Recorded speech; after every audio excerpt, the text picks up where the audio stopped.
ಈ ಮೂವಿಲಿ ಒಂದು ಎಕ್ಸ್ಪಿರಿಮೆಂಟ್ ಮಾಡ್ತಾ ಇದ್ರು. ಇದರಲ್ಲಿ ಒಂದು ಆನೆಯನ್ನು 10,000 ಮೀಟರ್ ಎತ್ತರದಿಂದ ಕೆಳಗೆ ಬೀಳಿಸಲಾಯಿತು. ಆಗ ಇದ್ದಕ್ಕಿದ್ದಂತೆ ಅದರ ಸೇಫ್ಟಿ ಬೆಲ್ಟ್ ಹರಿದೋಯ್ತು. ಮತ್ತೆ ಪ್ಯಾರಾಶೂಟ್ ಓಪನ್ನೇ ಆಗ್ಲಿಲ್ಲ.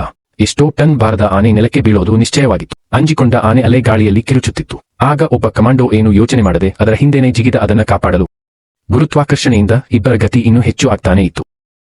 ಆದ್ರೆ ಆನೆನ ಕಾಪಾಡಬೇಕೆಂದ್ರೆ ಕಮಾಂಡೋ ಹೇಗಾದ್ರೂ ಮಾಡಿ ಅದರ ಹತ್ತಿರ ಆದಷ್ಟು ಬೇಗ ಹೋಗ್ಬೇಕು. ಹೋಗಿ ಅದರ ಪ್ಯಾರಾಶೂಟ್ ಬಿಚ್ಚಬೇಕು. ಆಗ ಕಮಾಂಡೋ ಆನೆ ಹತ್ರ ಬರ್ತಾನೆ. ಆದ್ರೆ ಗಾಳಿಯ ಒತ್ತಡ ಆತನ ಗುರಿ ತಪ್ಪಿಸಿತು. ಆಗ ಆನೆ ಇನ್ನೂ ದೂರವಾಯಿತು. ಆಗ ಕಮಾಂಡೋ ತನ್ನ ಪೂರ್ಣ ಪ್ರಯತ್ನದಿಂದ ಆನೆ ಕಡೆ ಹೋದ. ಕೊನೆಗೆ ಆನೆಗೆ ಕಟ್ಟಿದ ಹಗ್ಗವನ್ನ ಹಿಡಿದ. ಇವಾಗ ಆನೆಯ ಬೆನ್ನಿನ ಮೇಲೆ ಮಲಗಿಬಿಟ್ಟು ಅದರ ಸೇಫ್ಟಿ ಬೆಲ್ಟ್ ಬಿಚ್ಚಲು ಪ್ರಯತ್ನಿಸಲು ಆರಂಭಿಸಿದ. ಆದರೆ ಹಗ್ಗ ಬಹಳ ಉದ್ದವಿತ್ತು. ಅದನ್ನ ಎಳೆದ್ರೂ ಉಪಯೋಗ ಆಗ್ಲಿಲ್ಲ. ಈಗ ನೆಲ ಇನ್ನು 300 ಮೀಟರ್ ಅಷ್ಟೇ ಇತ್ತು. ಇವಾಗ ಪ್ಯಾರಾಶೂಟ್ ಬಿಚ್ಚಲಿಲ್ಲ ಅಂದ್ರೆ ಆನೆಯ ಉಳಿಯೋದು ಅಸಾಧ್ಯವಾಗಿತ್ತು. ಅವಾಗ ಕಮಾಂಡೋನ ತಲೆಯಲ್ಲಿ ಒಂದು ಕ್ರೇಜಿ ಐಡಿಯಾ ಬಂತು. ಅವನು ಆನೆಯ ಹಗ್ಗವನ್ನು ತನ್ನ ಕೈಗೆ ಗಟ್ಟಿಯಾಗಿ ಕಟ್ಟಿಕೊಂಡು ಮತ್ತೆ ಅವನ ಪ್ಯಾರಾಶೂಟ್ ಬಿಚ್ಚಿದ. ಯಾಕಂದ್ರೆ ಅವನ ಪ್ಯಾರಾಶೂಟ್ನ ಶಕ್ತಿಯಿಂದ ಆನೆಯ ಪ್ಯಾರಾಶೂಟ್ ಬಿಚ್ಚುತ್ತೆ ಅಂತ.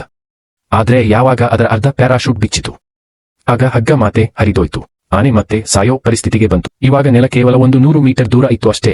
ಸಾವು ಮತ್ತು ಉಳಿವಿನ ಈ ಮಧ್ಯದಲ್ಲಿ ಗಾಳಿಯಿಂದ ಆನೆಯ ಪ್ಯಾರಾಶೂಟ್ ಪೂರ್ತಿ ಬಿಚ್ಚಿತು. ಕೊನೆಗೆ ಆನೆ ಸುರಕ್ಷಿತವಾಗಿ ನೆಲದ ಮೇಲೆ ಇಳಿತು.